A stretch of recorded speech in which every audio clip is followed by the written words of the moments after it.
प्यारे प्यारे साथियों, जरवान इन्फो में खुश आमदीद।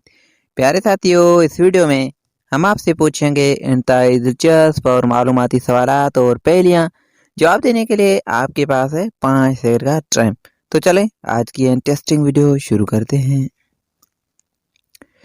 वो क्या है जो लड़कियां खाना नहीं चाहती लेकिन फिर भी खा जाती हैं?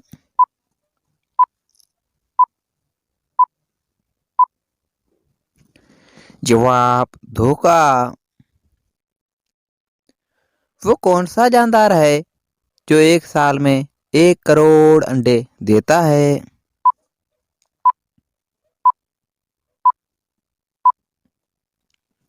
जवाब ब्लूफिन टोना फिश। वो कौन सा जानदार है जो अपना गर्दन नहीं मोड़ सकता?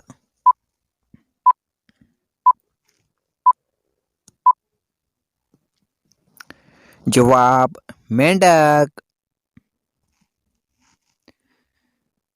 खाने के अंदर बाल निकलना किस चीज की अलामत है?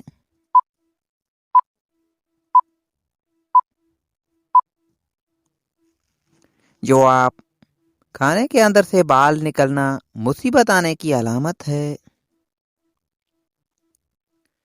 वो कौन सा परिंदा है जिसके अंडे हरे रंग के होते हैं?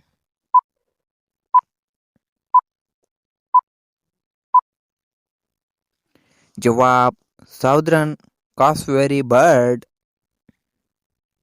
प्यारे प्यारे साथियों, आपने कितने सवालात के जवाब दिए हैं कमेंट में हमें ज़रूर बताइएगा। और मज़ीद वीडियोस के लिए हमारे यूट्यूब चैनल को सब्सक्राइब करें और फेसबुक पेज को फॉलो करें। शुक्रिया। अल्लाह हाफिज़।